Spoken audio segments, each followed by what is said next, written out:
Morning friend, আজকে একটা নতুন দিন শুরু হয়েছে। আজকে হচ্ছে দশহরা। তো আমরা যেহেতু ঘটি, আমার শ্বশুরবাড়িতে যেহেতু বাঙাল, শ্বশুরবাড়িতে দশহরার ব্যাপার নেই, কিন্তু আমার বাপের বাড়িতে দশহরা হয়। তাই প্রত্যেক বছর আমি দশহরাটা বাপের বাড়িতেই খাই আর কি। পান্তা, আমাদের দশহরাতে মানে পান্তা ভাত খেতে হবে, 10 রকম ফল খেতে হবে, ঠিক আছে। আর মা একটুখানি ওই মাথায় ফুল আর 10 রকম ফুল দিয়ে আর সোনার উপর জল দেয়, ওটা নিতে হবে। তো যেতে আজকে অনেকটাই দেরি হয়ে গেছে, এই সবাই আমি চান টান করেছি, সিঁদুর ফিঁদুর কিছুই দেওয়া হয়নি, সিঁদুর দেবো মাথাতে। তো চলুন দেখাবো আজকে ওর মায়ের বাড়িতেই যাবো কি খাওয়া।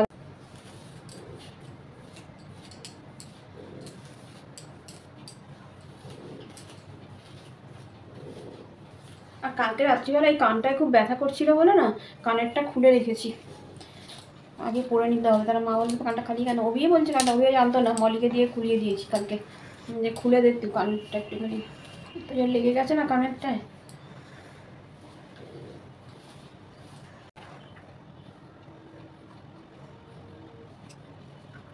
চলুন আমি রেডি, একটা ক্ল্যাচার লাগাবো। ক্ল্যাচার লাগালে এই গরমে আমি চুল ফুল, আমার তো চুল ছিল আমার অনেক, জানেন তো, আমার লম্বা চুল ছিল, কিন্তু কি এই আমাদের উত্তরপাড়াতে একটা ইয়ে আছে, হেড টার্নার্স আছে আর কি। তো ওখানে আমি কাশ্মীর যাওয়ার আগে স্মুথনিং করতে গেছি, এতটা চুল নিয়ে স্মুথনিং করতে গিয়েও আমার চুলটা না, ও আমাকে কটা প্রোডাক্ট নিতে বলেছিল, শ্যাম্পু, কন্ডিশনার, এগুলো নিতে বলেছিল। তো আমি বললাম যে আমার বাড়িতে, যেহেতু তার আগে আমি করেছি, আমার বাড়িতে আছে, আমি এখন নেবো না, তুমি খালি আমাকে ওটাই করে দাও। ও বাবা, ও না ট্রিমার নিয়ে এলো, ওই লাস্টে সব কিছু কমপ্লিট, তারপর ট্রিমার নিয়ে এসে পুরো একদম এইটুকুনি চুলটা করে দিল। আর আমি এতটা বোকা, ওখানে ওকে কিছু না বলে আমি বাড়িতে এসে নিজের মনে কেঁদেই যাচ্ছি, মানে এতটা চুলটা ছোট করে দিয়েছে, মানে নিজের এত কান্না পাচ্ছে, এত কেঁদেছি। আমি আবার ওকে বাড়ি থেকে ফোন করেছি, বাড়ি থেকে ফোন করে ওকে বলছি তুমি আমার চুলটা এতটা কেটে দিলে, বলছে কি যে ও তো ইয়ে হয়ে গেছিলো, চুলটা খারাপ হয়ে গেছিলো নিচে। আমি যে খারাপ হোক যাই হোক, তুমি তো আমার পারমিশন নাওনি যে তুমি আমার চুলটা কাটবে। তো যাই হোক, সেই থেকে আমি আর যাই না হেড টার্নার্সে, আর আমি স্মুথনিংয়ের ইয়েও ছেড়ে দিয়েছি একদম। তো এখন আবার চুলটা বাড়ানোর চেষ্টাই করছি, এখন কোন জন্মে বাড়বে আমি জানি না। আমি বাড়িতে এসে ওই যেটুকুনি স্মুথনিং ছিল আর কি, ওইটা আমি আবার কেটেছি, কেটে চুলটা আরও ছোটো হয়ে গেছে। এখন যেটা সেটা হচ্ছে নর্মাল, এখন আর স্মুথনিংয়ের কোনো ব্যাপার নেই, চুলটা নর্মাল চুলই বাড়ছে, বাড়তে মানে যতটা হবে হবে, মরার আগে পর্যন্ত যদি কোমর পর্যন্ত হয় তো হবে, আর যদি না হয় তাই এরকম চুল নিয়েই মরে যাবো, তাই হচ্ছে ব্যাপার। তো চলুন, মলি এখানে রেডি হচ্ছে, আমি রেডি হয়ে গেছি। মা ফোন করেছিল কখন আসবি, যাবো এবার। মলি এখন কেলটাটাকে বাঁধছে, বহুত বদমাইশি করে। একটা মলি রেডি হয়ে যাচ্ছে, ছোট টিপ, আর এই যেগুলো বেরো বাচ্চা।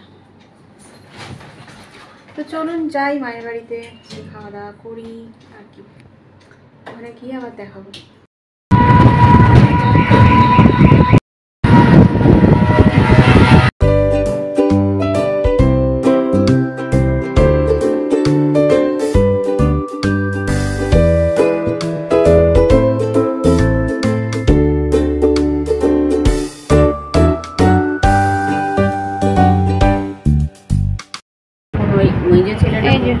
এই 10 রকম ফল খেতে হয় আজকের দিনে।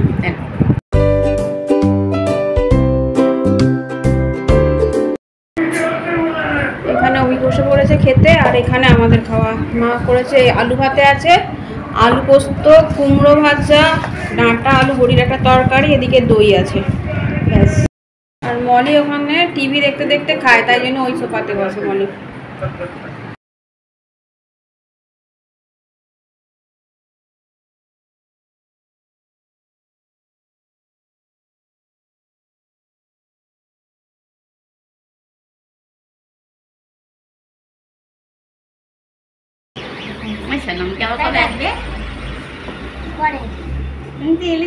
পুজোর সময় দেখেছিলাম, আর এই দুদিন দেখলাম।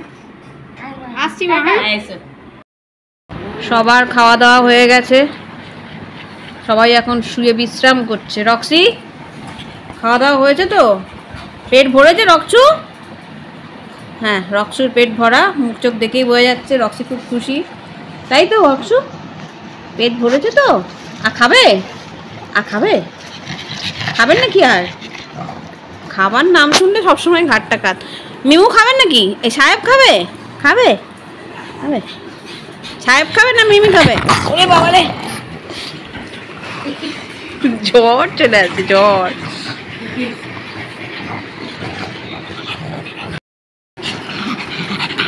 ওই মানে বলছে আবার ভিডিও করছো? হ্যাঁ, আমাকে তুমি আমাকে ভিডিওয়ে নাও না, খালি রক্সিকে নাও, আজকে আমি সামনে বসে থাকবো। কেলে সুন্দরী বাবা, ছুটকি। কেলে যখন খুব খুশি হয়, কেলে এরকম লম্বা শটাং হয়ে শুয়ে পড়ে, আর গায়ে আমাদের হাত বোলাতে হবে। কোথা থেকে এসছে কে জানে মালটা, এসে একদম জবরদখল। কেলুর দাঁত কি খুশি।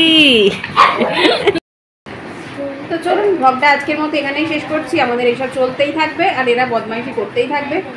তো টাটা, বাই, গুড নাইট, সবাই ভালো থাকবেন, সুস্থ থাকবেন, আর আমাকে সাবস্ক্রাইব করবেন অবশ্যই। টাটা, হ্যাঁ।